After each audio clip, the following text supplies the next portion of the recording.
অনেকেই বাড়ির বারান্দায় বা উঠোনে তুলসী গাছ রাখেন। এছাড়াও কেউ কেউ তাদের রান্নাঘরে তুলসী গাছ রেখে থাকেন।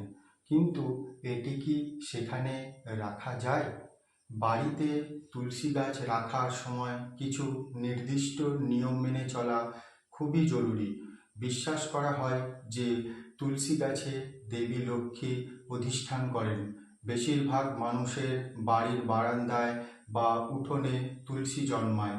এছাড়াও কেউ কেউ তাদের রান্নাঘরে তুলসী গাছ রাখেন।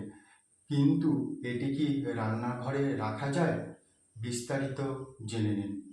মনে করা হয় মা অন্নপূর্ণা রান্নাঘরে থাকেন, তাই রান্নাঘরে তুলসী গাছ লাগালে তা শুভ বলে মনে করা হয়।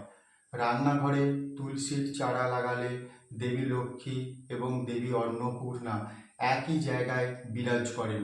এটি বাড়ির জন্য অত্যন্ত ইতিবাচক হতে পারে।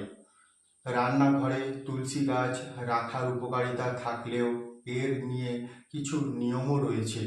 রান্নাঘরে তুলসী গাছ রাখার সময় এই নিয়মগুলি যদি আপনি না মানেন, তাহলে তুলসী গাছের পবিত্রতা নষ্ট হয়ে যেতে পারে। রান্নাঘরে তুলসী গাছ রাখার সময় খেয়াল রাখবেন যেন তুলসী গাছের চারপাশে কোনো ময়লা না থাকে।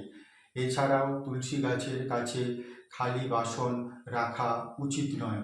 এর কারণে ঘরের বাস্তু ত্রুটি দেখা দিতে পারে।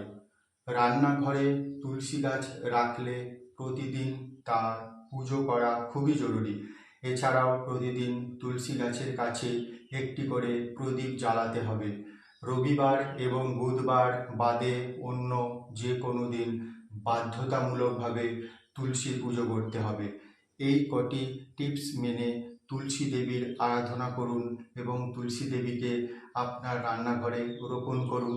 দেখবেন তুলসী দেবীর কৃপায় আপনার জীবন এবং সংসার ধনধান্যে পরিপূর্ণ হয়ে যাচ্ছে। এই ধরনের তথ্য সমৃদ্ধ আরও অনেক ভিডিও পেতে চ্যানেলটিকে সাবস্ক্রাইব করে রাখুন।